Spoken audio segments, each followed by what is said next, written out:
ha hilmaamin subscribe iyo like. dowladda Soomaaliya ayaa qaaday talabadii ugu horeysay oo ka careysiin karta maamul goboleedyada dalka ka jira gaar ahaan Puntland, Somaliland iyo sidoo kale Jubbaland.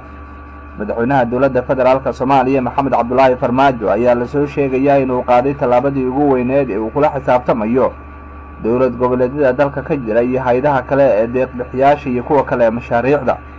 talabadan ayaa ah in madaxweynaha dowladda Maxamed Cabdullaahi Farmaajo uu hay'adaha qaramada midoobay ku amrayo in mashruuca JPL oo kamid ah mashaariicda ugu waaweyn ee ka socda Soomaaliya maamulkiisa loo soo wareejiyo dowladda dhexe ee Soomaaliya, isla mar ahaantaana ay dowladda Soomaaliya hogaamiso qorshihiisa iyo fulintiisaba.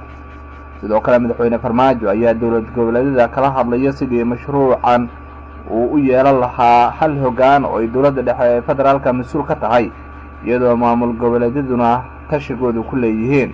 madaxweyne Farmaajo ayaa magaalada Muqdisho ku casuumay wafdi ka socda wasaaradda arrimaha gudaha ee Puntland iyo gudoomiyaasha degmooyinka maamulkaasi, waxaana lagala tashanayaa in arrintan ay go'aan cad ka qaataan. sidoo kale madaxweyne Farmaajo ayaa madaxweynaha Jubbaland Axmed Maxamed Islaam Axmed Madoobe ku wargeliyay in hay'ad aanan ruqsad ama fasax ka haysan dowladda dhexe ee Soomaaliya aysan ka shaqayn karin deegaanada Jubbaland. amarkaas lamida waxaa loo sheegay madaxa maamul goboleedka Koonfur Galbeed ee Soomaaliya Shariif Xasan Sheekh Aadan, kaasoo gacanta ku haya mashaariic ay hogaaminayaan Imaaraadka iyo Ingiriiska.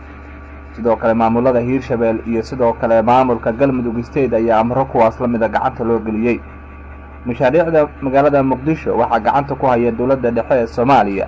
dhawaan ayayna odayaasha Muqdisho ku wargeliyeen madaxweynaha cusub Maxamed Cabdullaahi Farmaajo in la simo xuquuqda gobolada, isla markaana deegaanada kale laga qaado canshuurta halka dhaqaalaha xamar ka soo xarooda ay dowladdu ku shaqeyso. warkan ayaa sidoo kale intaa ku daraya in dhammaan hay'adaha ka shaqeeya gudaha Somaliland ay qasab ku tahay inay soo maraan dowladda dhexe ee Soomaaliya. haddii ay amarkaas qaadan waayaan ay ku dacweyn doonaan dalalka ay ka soo jeedaan, isla mar ahaantan aysan gudaha dalka Soomaaliya ku sii shaqayn karin. Imaaraadka oo ah dalka mashaariicda ugu badan ka fuliya maamul goboleedyada ayaa arrintan ay ku noqon doontaa mid dhabarjaba maadaama ay malaayiin dollar geliyeen mashaariic aysan dowladda dhexe waxba ka ogeyn. go'aankan ka soo baxay madaxweyne Farmaajo ayaa ah mid jahwareer ku noqon doona maamul goboleedyada dalka oo muddo dheer mashaariic malaayiin dollar ku qaadanayay arrimo aysan ka warhayn dowladda dhexe. Salaamu calaykum. ha hilmaamin subscribe iyo like.